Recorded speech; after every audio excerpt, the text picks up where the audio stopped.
As I stepped out of the carriage and onto the crumbling driveway, a chill ran down my spine. The mansion loomed before me, its turrets reaching towards the moon like skeletal fingers. It was a place of dark legend, a haunted monument to the family I once called my own. I had been exiled from these halls, cast out by the very people I trusted. But now, I had returned, driven by a hunger for revenge. I had spent years gathering my strength, biding my time, and planning my revenge. And now, I was ready. I pushed open the creaking front door and stepped inside, my eyes adjusting to the dim light. The air was thick with dust and the stench of decay. I knew every inch of this mansion, every hidden corner and secret passage. But I had never been able to find the one thing I sought, the truth. As I made my way deeper into the mansion, I stumbled upon a door I had never seen before. It was hidden behind a tattered tapestry, and it looked like it hadn't been opened in years. I pushed it open, and a musty smell wafted out. The room was small, with walls lined with old books and a single, flickering candle. In the center of the room, a small, ornate box sat on a pedestal. I recognized the symbol etched onto the lid. It was the mark of my family. I opened the box, and a piece of parchment slipped out. It was a letter, written in a hand I recognized. It was from my sister, the one who had betrayed me. I read the words, my heart pounding in my chest. She had been working with our uncle, the one who had taken the throne from our father. They had planned the whole thing, using me as a pawn in their game of power. I felt a wave of anger wash over me, but I pushed it down.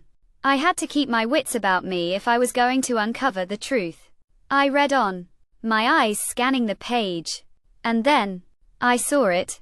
A name, mentioned in passing. A name that made my blood run cold. I stumbled out of the room, my mind reeling. I had to find out more. I made my way to the library, searching for any mention of the name. And then, I found it. A book, bound in black leather. I opened it, and a piece of paper slipped out. It was a portrait, drawn in exquisite detail. And it was me. But it wasn't just me.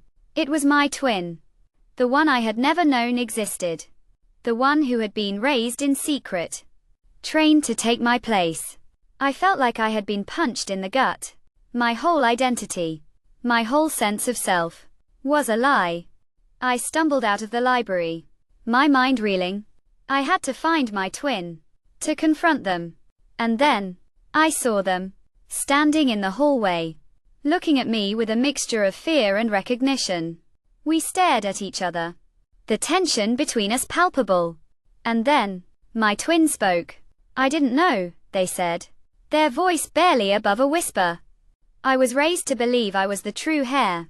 I didn't know about you until it was too late. I felt a wave of anger, but it was tempered by something else. A sense of understanding. We were both pawns, used by those who sought power. We were both victims.